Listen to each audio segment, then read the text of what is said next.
এই সংসারে সব থেকে বেশি কঠিন কাজ কোনটা? কেউ বলবেন যুদ্ধ করা, কেউ বলবেন ধন অর্জন করা, আবার কেউ বলবেন জ্ঞান অর্জন করা সব থেকে বেশি কঠিন। এবার প্রত্যেক ব্যক্তির নিজস্ব অভিজ্ঞতা আছে, আর সেই অনুসারে তার নিজস্ব একটা উত্তর আছে। সাধারণভাবে দেখতে গেলে এই সংসারে সব থেকে কঠিন হলো তপস্যা করা, অর্থাৎ সব কিছু ত্যাগ করে তপস্যায় নিজেকে বিলীন করে দেওয়া। এবার এর থেকে বেশি কঠিন এই সংসারে আর কি বা হতে পারে? এই সংসারে, এই সমাজে, নিজের পরিবারের মধ্যে থেকেও ধৈর্য ধরে সামনে অগ্রসর হওয়া, এটা হলো সব থেকে কঠিন কাজ। কারণ যখন আপনি তপস্যা করেন তখন সেখানে আপনার ধৈর্য ভাঙার মতো কেউ থাকেন না, না কোনো বন্ধু, না কোনো আত্মীয়, না কোনো শত্রু, কেউ না। কিন্তু যখন আপনি এই সমাজে, এই পরিবারে থাকেন, কোনো না কোনো ব্যক্তি এসে আপনার ধৈর্যের বাঁধ ভেঙে দেওয়ার ক্ষমতা রাখেন। তারা আপনার ধৈর্যের বাঁধ ভেঙে দেয়, আর কখনো কখনো তারা অনিচ্ছাকৃতভাবেই সেটা করে থাকেন। কারণ তাদের মানসিকতা আপনার থেকে আলাদা, তাদের কর্ম আপনার থেকে আলাদা, তাদের দৃষ্টিভঙ্গি আপনার থেকে আলাদা, জীবন যাপন আপনার থেকে আলাদা। সেক্ষেত্রে আপনি ধৈর্যচ্যুত হন, প্রসন্নতা আপনার থেকে ছিনিয়ে নেওয়া হয়। সেই জন্য এই সংসারে, এই পরিবারের থেকেও ধৈর্য ধরে সামনে অগ্রসর হওয়া কোনো পর্বতের শিখরে গিয়ে তপস্যা করার থেকেও অনেক বেশি কঠিন। আর যে ব্যক্তি এই সমাজেই, এই পরিবারে, সেই সকল মানুষের মধ্যে থেকে গিয়েও ধৈর্য ধরে অগ্রসর হতে থাকেন, যারা এই কাজটা শিখে নিতে পারেন, তারাই কিন্তু জীবনে আনন্দ লাভ করতে পারেন। এই ধৈর্যই শেষে আপনার জীবনে প্রসন্নতা বহন করে আনবে। তাই ধৈর্য ধরে জীবনের পথে অগ্রসর হন, আর আমার সাথে ভালোবেসে বলুন, রাধা রাধা। এই জীবনে তিনটি গুরুত্বপূর্ণ শব্দ আছে যা বোঝা আমাদের কাছে খুব গুরুত্বপূর্ণ, এবং এই তিনটি শব্দের নিজস্ব অর্থ আছে। প্রথম হলো সঙ্গবদ্ধতা, অর্থাৎ একসাথে মিলে কাজ করতে হবে, একসাথে মিলে পরিশ্রম করতে হবে, সামনে এগোতে হবে। এরকম করতে পারলে আপনার শক্তি বৃদ্ধি পাবে, আপনার ক্ষমতা বৃদ্ধি পাবে, আপনি এগোতে পারবেন এবং অনেক দূরে যেতে পারবেন। দ্বিতীয় হলো আত্মবিশ্বাস। হেরে যাওয়া বস্তুও আবার জিতে নিতে পারবেন। যদি আপনার নিজের আত্মবিশ্বাস থাকে তাহলে আপনি কখনো পরাজিত হবেন না। এবং তৃতীয় হলো অহংকার। জয়লাভ করার পরেও কিন্তু এটা আপনাকে পরাজিত করতে পারে। সেই জন্য জীবনে সঙ্গবদ্ধ হন, আত্মবিশ্বাস রাখুন, কিন্তু কখনোই অহংকার করবেন না। এই অহংকার আপনার থেকে সব কিছু কেড়ে নিতে পারে। এই অহংকারের জন্যই মথুরাপতি কংস নিজের পতনের দিকে অগ্রসর হয়েছিলেন। এই অহংকারকে ত্যাগ করুন, আর আমার সাথে ভালোবেসে বলুন, রাধা রাধা। আমরা যখনই কোনো গাছের চারা রোপণ করি তখন সবার আগে পরীক্ষা করে দেখি যে যেখানে আমরা চারা রোপণ করতে চলেছি সেখানকার মাটি আদৌ উর্বর কি না, সেই মাটি সেই চারাকে বাড়তে সাহায্য করবে কি না। যখন একটা চারা রোপণের আগে আমরা এত কিছু ভাবতে পারি, তাহলে কাউকে বিশ্বাস করার আগে আমরা কেন ভাবি না? জীবনে কখনো এই বিশ্বাসরূপী চারা কোথাও রোপণ করার আগে বোঝার চেষ্টা করুন যে যার ওপর আপনি বিশ্বাস করতে চলেছেন সে কি আদৌ আপনার বিশ্বাসের যোগ্য কি না। ভেবে দেখুন সেই ব্যক্তি ভবিষ্যতে গিয়ে আপনার বিশ্বাস ভাঙতে পারে কি না। এটাও ভেবে দেখুন যে যাকে আপনি বিশ্বাস করতে চলেছেন তাকে আপনি বিশ্বাস করলে নিজের জীবনের উদ্দেশ্যে আপনি অগ্রসর হতে পারবেন কি না। আর তার জন্য প্রয়োজন সঠিক সিদ্ধান্ত, পরখ করা, কোনটা উচিত কোনটা অনুচিত সেটা বোঝা। আর তাতে কিন্তু আপনি সন্দেহবাতিক হবেন না, তাতে আপনি আরও নিপুণ হয়ে উঠবেন। তাই যদি আপনি নিপুণ হয়ে উঠতে চান তাহলে বোঝার চেষ্টা করুন, পরখ করে দেখুন, কোনটা উচিত কোনটা অনুচিত বুঝুন। আর বিশ্বাস তখনই করুন যখন আপনি 100% নিশ্চিত হবেন যে সে বিশ্বাসের যোগ্য। আসুন আমার সাথে ভালোবেসে বলুন রাধা রাধা। রাধা কখনো কখনো আমার জন্য বড়ই সুগন্ধি আতর নিয়ে আসে, পারিজাত ফুলের মালা নিয়ে আসে আমার প্রসাধন করবে বলে, এবং আমার সব থেকে বেশি প্রিয় মাখন নিজে হাতে বানিয়ে আনে আমাকে নিজে হাতে খাইয়ে দেবে বলে, সবকিছু আমাকে প্রসন্ন করবে বলে। কিন্তু আপনি কখনো ভেবেছেন যে এই আতর কিভাবে বানানো হয়? সহস্র ফুলের পাপড়ি একসাথে পিষে নিতে হয়, তারপরে তার থেকে যে রস নিঃসৃত হয় সেই রস দ্বারাই আতর তৈরি। অনেক সংখ্যক ফুলকে অসীম যন্ত্রণা ভোগ করতে হয়, তবে তারা আমার প্রসাধন সামগ্রী হয়ে উঠতে পারে। দুধ থেকে মাখন তৈরি করার জন্য কতটা পরিমাণ মন্থন সহ্য করতে হয় সেটা আপনি জানেন।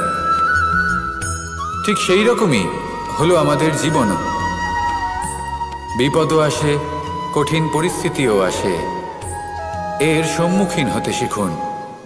মনে রাখবেন আপনি হলেন সেই দুধ যাকে মন্থন সহ্য করতে হবে মাখন হয়ে ওঠার জন্য। মনে রাখবেন আপনি হলেন সেই ফুলের মতন যাদের পিষ্ট হতে হবে সুগন্ধি আতর হয়ে ওঠার জন্য, যাকে এই সংসার পছন্দ করে। কখনো কখনো জীবনে আপনার সাথে খারাপ শুধুমাত্র এই কারণে ঘটে যাতে আপনার শ্রেষ্ঠ রূপ এই সংসারের সামনে আসতে পারে। শুধুমাত্র কঠিন পরিস্থিতি এবং বিপদকে একটা সুযোগ হিসেবে দেখার চেষ্টা করুন। আপনার জন্য এই সংসার বদলে যাবে, সংসারকে দেখার দৃষ্টিভঙ্গি পাল্টে যাবে, আপনার ভাগ্য পাল্টে যাবে, আর এই মন প্রসন্ন হয়ে বলবে রাধা রাধা। পাশা নামক এই খেলাটি আপনারা নিশ্চয়ই খেলেছেন, না খেলে থাকলে দেখেছেন, আর যদি দেখেও না থাকেন তাহলে নিশ্চিত রূপে শুনেছেন। মহাভারতের এই মহাযুদ্ধ কোথাও না কোথাও এই পাশা নামক খেলার কারণে হয়েছিল। পাশার এই বিচিত্র খেলা, দান, এইসবের কারণে কেউ নিজের মাথায় রাজ মুকুট পরিধান করেছিলেন, আবার সেখানে পরাজিত হওয়ার জন্য কাউকে বনবাসও ভোগ করতে হয়েছিল। কিন্তু এই খেলা সমাপ্ত হওয়ার পরে সমস্ত ঘুঁটি আর এই পাশার ছক একই পুটলিতে স্থান পেল। এটাই হলো আমাদের জীবন। এই সংসারে আমরা জয় পরাজয়ের বিষয়ে এতটাই ভাবি, এত চিন্তা করি যে এই জীবনের খেলার আনন্দটাই উপভোগ করতে পারি না। আর অবশেষে কি হয়? কেউ জয়ী হন, কেউ পরাজিত হন, কিন্তু দুজনেই একই স্থানে পৌঁছে যান। প্রত্যেক ব্যক্তি মৃত্যুর পরে একটি নির্দিষ্ট স্থানেই পৌঁছতে বাধ্য, কিন্তু ততক্ষণ এই জীবন, এই খেলা, তার আনন্দ উপভোগ করুন। এই সংসারে সেই ব্যক্তি শ্রেষ্ঠ স্থানে পৌঁছতে পেরেছেন যিনি এই সংসারকে প্রকাশ প্রদান করেছেন, যিনি কখনো জয় পরাজয় এই বিষয়ে ভাবেননি, শুধু এই জীবনের খেলার আনন্দ উপভোগ করেছেন। এটাই আপনিও করুন, আর আমার সাথে ভালোবেসে বলুন রাধা রাধা। প্রত্যেক মানুষ নিজের জীবনে দুঃখ অনুভব করেন। প্রত্যেকের দুঃখ আলাদা হতে পারে। কারোর মনে এই দুঃখ থাকে যে সে তার বাবা মায়ের সব ইচ্ছে পূরণ করতে পারেননি। কেউ এটা ভেবে দুঃখ পান যে সে চিরকাল সদাচার করেছেন, সৎকর্ম করেছেন, কিন্তু তাও তাকে দুরাচারী বলে মনে করা হয়।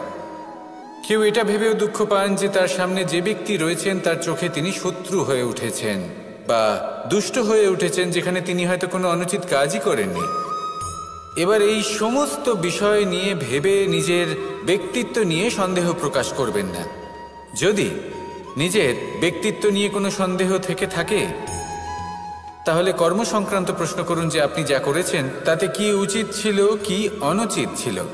যেটা প্রয়োজন সেটা এটা বোঝার যে আপনার অন্তর্মন, আপনার বিবেক আপনাকে কি বলছে, আর আপনার অন্তর্মন আর আপনার বিবেক আপনাকে যেটা করতে বলবে শুধু সেটাই করুন। আর তারপরে এই সংসার কি বলবে, কি ভাববে সেসব নিয়ে ভাবতে যাবেন না, কারণ এই সংসার তো ঈশ্বরকেও প্রশ্ন করে থাকে, ঈশ্বরকেও দোষী মনে করে। কখনো কখনো যখন কোনো ঘটনা মানুষের ইচ্ছা অনুযায়ী ঘটে না, তখন মানুষ এটা বলে যে হে ঈশ্বর, আপনি আমার পাশে থাকলেন না, আপনি বড়ই কঠোর, এটা আপনার দোষ। যেখানে বেশিরভাগ সময় হয়তো সে নিজেই নিজের কর্মফল ভোগ করছে, আর কখনো কখনো ঈশ্বর হয়তো তার জন্য আরো ভালো কোনো পরিকল্পনা করে রেখেছেন, কিন্তু মানুষ সেটা বুঝতে পারে না। তাই দিনের শেষে যেটা প্রয়োজন সেটা হলো নিজের মনের কথা বুঝতে হবে। আপনার বিবেক কি বলছে শুধু সেটাই করুন আর সামনে এগোতে থাকুন। আমার সাথে ভালোবেসে বলুন, রাধা রাধা। পরিবর্তন, এটা হলো সৃষ্টির অমূল্য নিয়ম। এই সংসারে সবকিছু সময়ান্তরে পরিবর্তিত হয়, এই সময়ও পরিবর্তিত হয়। পরিবর্তন চিরকাল হয়ে এসেছে আর চিরকাল হতে থাকবে, কিন্তু এবার আমরা সেই পরিবর্তন কিভাবে লাভ করব যেটা আমাদের প্রয়োজন, যেটা আমরা চাই। আমরা জীবনে বিকাশ চাই। এই বিকাশ কিভাবে লাভ করতে পারি? এই প্রকৃতি কিন্তু আমাদের অত্যন্ত উত্তম উদাহরণ দিয়ে বুঝিয়েছে। একটি বিন্দুর উদাহরণ দিয়েছে যা ভবিষ্যতে একটা বিশাল নদীর আকার ধারণ করে। এটা কিভাবে হয়? মেঘ থেকে একটি বিন্দু ঝরে পড়ে সেই পর্বতের ওপর যেখানে হিম আছে। সেই হিমের সংস্পর্শে আসা মাত্র সেই বিন্দুর সাথে আরও বেশ কিছু বিন্দু যুক্ত হয়। তারপর তারা অগ্রসর হয়, আরও কিছু বিন্দু যুক্ত হয়, আস্তে আস্তে একটা ক্ষীণ ধারার রূপ ধারণ করে এবং সেটাই ভবিষ্যতে আরও এগোতে থাকে। অনেকটা যাওয়ার পর যখন অনেক সংখ্যক বিন্দু একসাথে যুক্ত হয় তখন সেটা বিশাল নদীর আকার ধারণ করে। এবার আমরা মানুষ বলে আমাদের সাথে এই নিয়মের অন্যথা হয় তা নয়। আমরাও এই প্রকৃতির অংশ, আমাদের ক্ষেত্রেও একই নিয়ম প্রযোজ্য। যখন পরিশ্রম করে অনেক সংখ্যক বিন্দু আমরা একত্রিত করব তখনই পরিবর্তনের নদী প্রবাহিত হবে। প্রয়োজন হলো নিরন্তর পরিশ্রম করা এবং ধৈর্য ধরা। এটা করতে থাকুন, জীবনে সব কিছু লাভ করতে পারবেন, কারণ প্রকৃতি আমাদের এটাই শিখিয়েছে। আর আমরা এই ব্রহ্মরই একটি অংশ, যার দ্বারা এই ব্রহ্মাণ্ড নির্মিত। আসুন আমার সাথে ভালোবেসে বলুন, রাধা রাধা। কখনো এই প্রকৃতির দিকে তাকিয়ে থাকবেন। এই প্রকৃতি অনেক ধরনের শিক্ষা দেয়। কোনো একটা গাছকে দেখুন কিভাবে সে মাটি থেকে জল শুষে নেয়। সে ঝড় হোক বা হোক কড়া রোদ সব সহ্য করে এবং অবশেষে সে ফল ধারণ করে। আর সেই ফল উৎপন্ন করার পরে সে ফল কিন্তু সে নিজে গ্রহণ করে না, এই সংসারকে প্রদান করে, যাতে পশু পাখি মানুষ তারা এই ফল গ্রহণ করে শক্তিশালী হয়ে উঠতে পারে, সুস্থ থাকতে পারে। সেভাবেই নদী, সরোবর এরা নিজেরাও কিন্তু নিজেদের জল গ্রহণ করে না, মাটিকে প্রদান করে, পশু পাখিকে প্রদান করে। সূর্য নিজেও নিজের জন্য প্রজ্বলিত হয় না, সে প্রকাশ ছড়িয়ে দিতে চায় আমাদের সবার কাছে, সে আলো পৌঁছে দিতে চায়। এই প্রত্যেকের কর্মে পরমার্থ নিহিত আছে, আর সেই জন্যই এদের সকলকে পুজো করা হয়। তাই মনে রাখবেন, আপনার কাছে জীবন যাপনের অতিরিক্ত যা কিছুই আছে তা পরমার্থের জন্য। তাহলে তার সদ্ব্যবহার করুন আর আমার সাথে ভালোবেসে বলুন, রাধা রাধা। আমরা প্রত্যেকেই অবশ্যই এমন সময় দেখেছি যখন অনেকগুলো সমস্যা একসাথে আমাদের জীবনে এসে পড়ে। সমস্যা আমাদের প্রত্যেকের জীবনেই থাকে। আমরা তার সমাধান খুঁজতে চেষ্টা করি, কখনো সমাধান খুঁজে পাই, আবার কখনো যতই চেষ্টা করি না কেন কোনো সমাধান খুঁজেই পাই না। আর যখন এটা হয় তখন মানুষ অত্যন্ত বিচলিত হয়ে পড়েন। নিজের আত্মীয় স্বজন, নিজের বন্ধু বা সংসার এদের ওপরে এই দোষ চাপিয়ে দেন যে এদের জন্যই এই সমস্যা এসেছে। এবার যদি আমি আপনাকে কোনো পরামর্শ দিই তাহলে এটাই বলবো যে দৃষ্টিভঙ্গি পাল্টে দেখুন। এই দৃষ্টিভঙ্গি দিয়ে দেখুন যে এই সংসারে যে সমস্যায় আসুক না কেন তার জন্য কেউ দোষী নয়, না আপনি না অন্য কেউ। এই পুরো খেলাটাই আপনার মানসিকতা, আপনার দৃষ্টিভঙ্গির, আপনার মনের। কিভাবে বোঝাচ্ছি?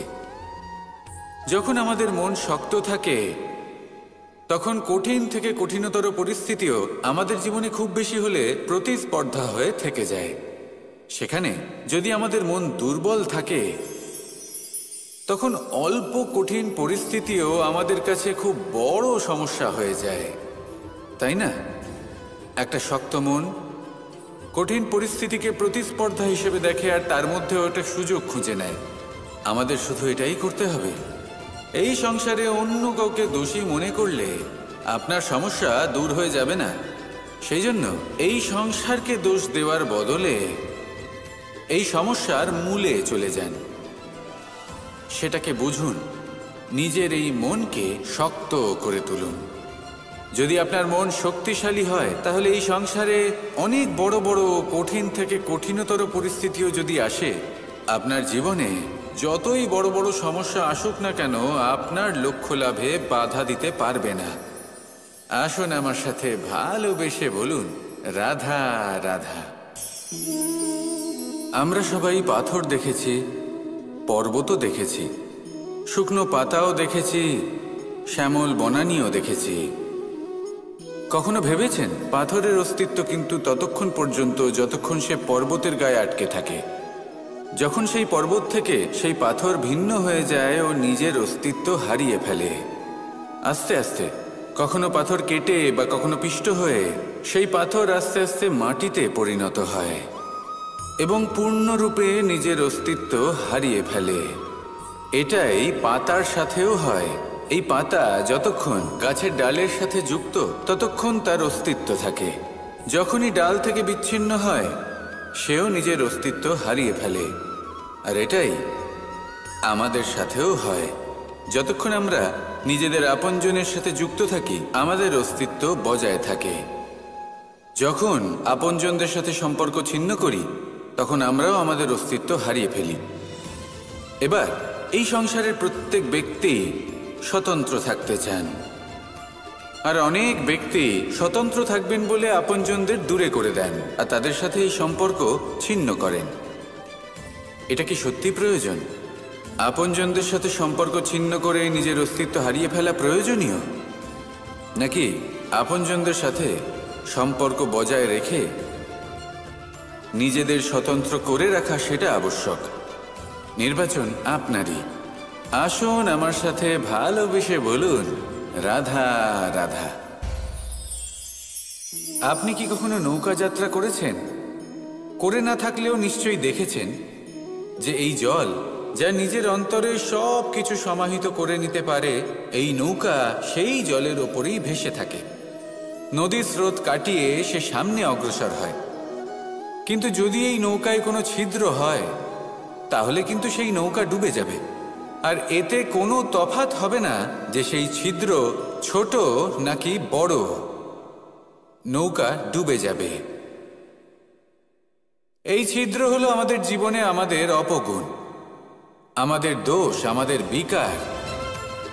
কখনো এটা ভাববেন না যে এই দোষ খুবই ছোট, এতে কিছুই যাবে আসবে না। না, সেই ছোট দোষ, সেই ছোট বিকার যদি সেটাকে শুধরে না নেন, তাহলে সেটা আপনাকে আপনার পতনের দিকে নিয়ে যাবে। শেষ পর্যন্ত এটা আপনার ওপর নির্ভরশীল যে আপনি কি চান। আপনার জীবনের এই নৌকা এভাবেই ডুবে যেতে দেখবেন, নাকি নিজেকে শুধরে নিয়ে সেই নৌকার সেই ছিদ্রটাকে ভরিয়ে তুলতে চাইবেন? নির্বাচন আপনার। আসুন আমার সাথে ভালোবেসে বলুন, রাধা রাধা। জল, জলই পৃথিবীতে বেঁচে থাকার জন্য আবশ্যক তো বটেই, কিন্তু এই জল আমাদের একটা অত্যন্ত গুরুত্বপূর্ণ শিক্ষা প্রদান করে। কখনো এই জলকে দেখেছেন? যে পরিস্থিতিতেই এই জল প্রবাহিত হোক না কেন, এর উপর যা কিছুই প্রভাব থাকুক না কেন, এর পথে যতই বাধা আসুক না কেন, তার মধ্যে থেকে ও নিজের পথ ঠিক বের করে নেয়, কিন্তু নিজের প্রবাহ থামতে দেয় না, ক্রমাগত অগ্রসর হতে থাকে। সেরকমই একটা শিক্ষা যেটা আমরা জল থেকে পেয়ে থাকি, তা হলো এটা: আমরা যখন জলের দিকে তাকাই তখন আমরা নিজের প্রতিবিম্ব দেখি, স্পষ্টভাবে দেখতে পাই। কিন্তু তখনই দেখতে পাই যখন এই জল শান্ত থাকে, স্থির থাকে। যদি এই জল অশান্ত হয়ে থাকে, স্থির না হয়, তাহলে আমরা এতে নিজের প্রতিবিম্ব দেখতে পাই না। এটাই আমাদের মনের সাথেও হয়ে থাকে। যখনই জীবনে কোনো সংকট আসে, যদি আমরা শান্ত মনে, স্থির মনে সিদ্ধান্ত নিই, তাহলে সেটা এমন একটা শীতল সিদ্ধান্ত হবে যেটা আমাদের ভবিষ্যৎকে একটা শ্রেষ্ঠ স্থানে নিয়ে যাবে। যদি এই মন অশান্ত হয়, বিচলিত হয়, পীড়িত হয়, দুঃখিত হয়ে থাকে, রুষ্ট হয়ে থাকে, তাহলে অনেক সময় আমরা এমন সিদ্ধান্ত নিই যেটা আমাদের জন্য অনুচিত প্রমাণিত হয়। যখন আপনি ক্রুদ্ধ ছিলেন বা দুঃখের বশে ছিলেন, তখন অনেক সময় হয়তো এমন সিদ্ধান্ত নিয়েছেন যেটার জন্য ভবিষ্যতে আপনি অনুশোচনা করেছেন।